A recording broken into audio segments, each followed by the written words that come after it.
Hey, man. How you doing? Good, how are you? Good, Good to see you again. Man, I'm glad to be here. Yes. Hi, I'm Rasul Berry, the Director of Content Development and Partnership Liaison at Our Daily Bread Ministries, and I'm here with Dr. Elvin Sadler, the General Secretary of the A.M.E.Z Zion Church, and we're here at the A.M.E.Z Zion headquarters in Charlotte, North Carolina.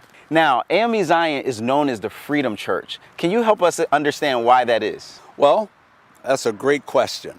The A.M.E.Z Zion Church, founded in 1796, was very instrumental in the abolitionist movement during the time of slavery here in America. We know that Africans wanted to worship, and so they came to New York City and to Philadelphia to worship, but they still did not have freedom. So the A.M.E.Z Zion Church petitioned the bishop to give them an opportunity to form their own church, the A.M.E.Z Zion Church. And we became known as the Freedom Church because people like Frederick Douglass, Sojourner Truth, Harriet Tubman, the Underground Railroad, came through A.M.E.Z Zion churches. And so it became very instrumental in what we were doing. I mean, what an incredible legacy that is. Those are some of my icons and heroes of the faith. Now, I got an opportunity to host a film called Juneteenth, Faith and Freedom. The paper said on the 19th of June, 500 people gathered. Paper says the police couldn't control the mob. Wait, hold on. So the 500 people that gathered, this wasn't a Juneteenth celebration? Not by a long shot. Was what happened on June 19th, 1865 in Texas really the end of slavery in America?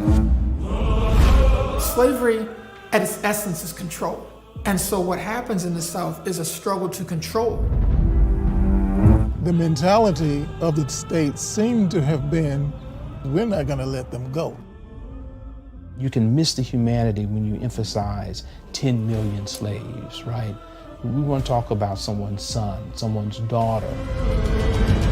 And on June 19th, 1865, somebody got freedom. Somebody's child got freedom. Somebody's mama got freedom. Somebody's grandmama got freedom.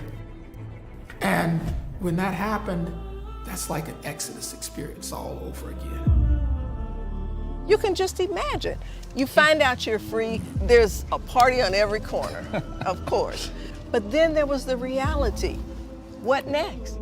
Now, we're here on Juneteenth. Yes. How do you see the connection between Juneteenth and A.M.E.Z Zion playing itself out? Another great question. I believe that Juneteenth is really the culmination of 70 plus years of fighting and struggle of the A.M.E.Z Zion Church and other movements to bring about freedom amongst our people. Yes. June 19th, Galveston, Texas, 1865, with those soldiers coming in 2.5 years later after the signing of the Emancipation Proclamation. Juneteenth is the culmination to let the black people, African Americans, and people all around the world know that African Americans are free and we have the rights and privileges to do whatever others are doing. And President Biden even signed it into a national holiday, and so we're grateful for that. So in a lot of ways, Juneteenth is, like you said, a culmination of all of those years of work. Yes. So I can't think of a better place to host a screening of Juneteenth, Faith and Freedom, which looks at the story and the history of what happened when freedom finally got to Texas. That's 2.5 years after the Emancipation Proclamation. That's right. Then A.M.E.Z Zion Church. And so what we're going to do is we're hosting a contest where you can be selected, your church can be selected to be the live venue to host this screening. I'm going to be there. We're going to have Q&A, and we're going to talk about this history and why is it so important today? Because the message of Juneteenth still matters today, right?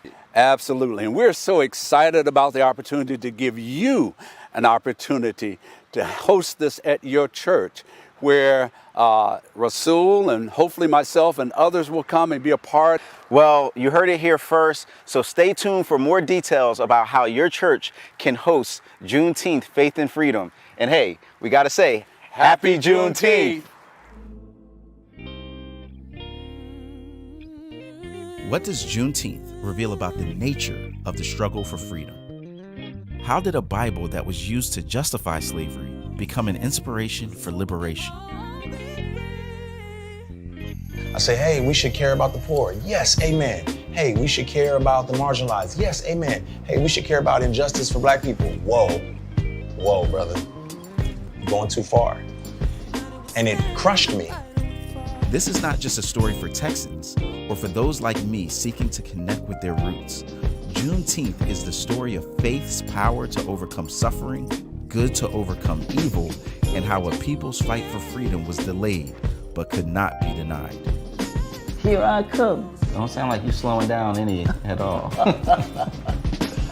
There's work to do.